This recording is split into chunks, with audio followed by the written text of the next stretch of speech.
Hello mga bor, good morning. For today's video and for today's vlog mga bor. Panibagong araw, panibagong vlog na naman tayo. Panibagong umaga mga bor. Thank you Lord sa bagong umaga. For today's vlog mga bor, magluluto tayo ng pork adobo mga bor. So pag sinabi mong pork adobo, mapasok sa isip niyo mga bor is natural, original Filipino food mga bor, or Filipino dish mga bor. So magluluto tayo mga bor ng pork adobo mga bor. So pakita ko sa inyo yung version ko ng pork adobo mga bor. Ganito ang tamang pagluto ng pork adobo mga bor. Let's go. Ito yung mga ingredients natin. Meron lang tayong red onion, garlic, at saka luya mga bor. At saka itong ating pork mga bor. At dahon ng laurel. So ganito lang siya kasimple mga kabor. Yung ating version ng pork adobo. Ang una natin gagawin mga bor, maglagay lang tayo dito ng mantika. Parang ulan na. Tapos maglagay tayo mga bor, luya. At saka sibuyas mga kabor.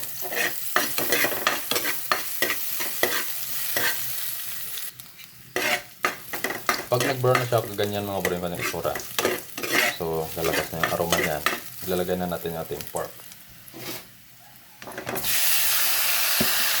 Sabayan natin ang paminta, bitsin pangpalasa, konting asin. Maglalagay pa tayo ng toyo mga kabare. At saka toyo mga kabar. Doon. Huwag nyo lang damihan kasi pag marami yung toyo mga kabar, medyo mapait naman yan yung kanyang lasa. So sangkot ka lang natin dito mga kabar. At saka takpan. Yun. Ganyan yung mga mga bar, yung original sa pagluto ng pork adobo mga bar. So gusto niyo matutunan, patuloy lang sa panonood ng ating video mga bar. At sa pasang hindi pa nakapag-subscribe sa ating YouTube channel, konting kahilingan ng mga bar, pag-subscribe naman sa ating YouTube channel para next video ay maano kayo mga bar. Ay upload natin. Marami pa kayong matutunan dito sa aking YouTube channel mga bar. Let's go! Ayan na mga bar, kumukulo na. Check natin mga bar. At saka yun.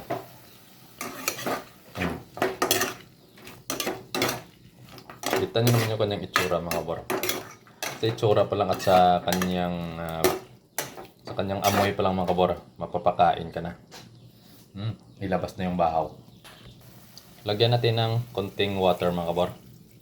Ilaga mo natin ng konti para lumambot yung ating pork adobo.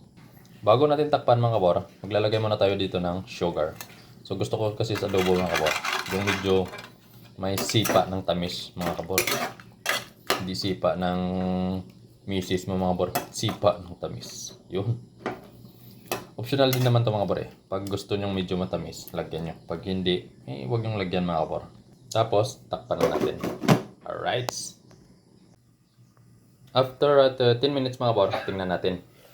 Yun. Check natin yung malambot na mga kabor. At napakalambot na. Hindi naman ito masyadong makunat mga kabor eh. So oras na para maglagay tayo ng konting suka mga kabor. Yun. Yan ang tunay na adobo mga kabor. Saka yung diskarte dito mga kabor, pag naglagay ko ng suka, huwag nyong takpan. Hindi ko tinatakpan yan mga kabor, hinayaan ko lang kumulo siya. At ayan. Pakuluin na natin ng pakuluin mga kabor. Ayan na mga kabor. After 10 minutes mga kabor, tingnan natin. Yun o. Nagmamantika na siya mga kabor. Kumakapit na yung kanyang sauce mga kabor. Tikman natin, tikman.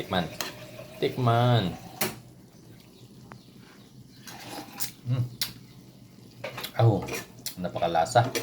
Napakasarap. Ilabas na yung bahaw. Kakain tayo. Kaunta mga kabor. Kain no, adobo. Sarap.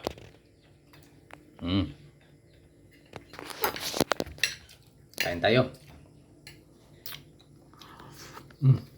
Napakalasa. Adobo ng kabor. Kain. Masarap sa bahaw. Tapos na tayong kumain mga kabor. So yun ang ating nasi-share na video sa inyo ngayon mga kabor. Ngayong araw na ito. Sana may natutunan kayo mga kabor. Hanggang sa sunod na pagkikita natin mga kabor. Hanggang sa sunod. Adios amigos, amigas pa. Bye bye.